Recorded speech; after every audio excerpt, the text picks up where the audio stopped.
আপনার TikTok ID যদি TikTok টিমরা এমনি ব্যান করে থাকে এইরকম লেখা আসে, তাহলে ওটা কিভাবে আপনি টিকটককে সোজা জানাবেন? দেখুন, এখানে গুগলে এসে লিখবেন টিকটক ফিডব্যাক, তারপরে এরকম একটা ইন্টারফেস আসবে। সর্বপ্রথম যেটা, ওইটাতে ক্লিক করবেন।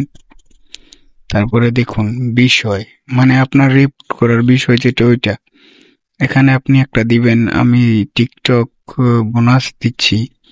আপনার যে সমস্যা ওইটা দিবেন। ওইটা দেওয়ার পর নিচে বিকল্প, এখানে অন্যান্যতে দিয়ে দিবেন।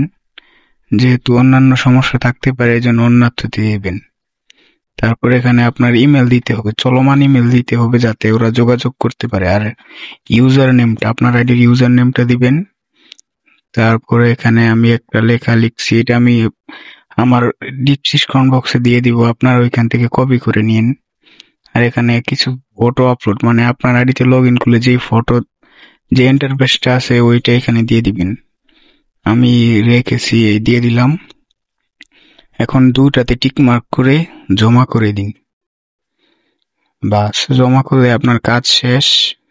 একটি অপশন দেখাবে, এই তো, এটা মিলিয়ে আপনার কাজ শেষ। তাহলে 2 দিনের মধ্যে আপনার আইডি ব্যাক চলে আসবে, যদি আইডিতে কোনো খারাপ জিনিস না থাকে। জমা দিয়ে দিলাম, এখন আপনার আইডি চলে আসবে। ভিডিওটা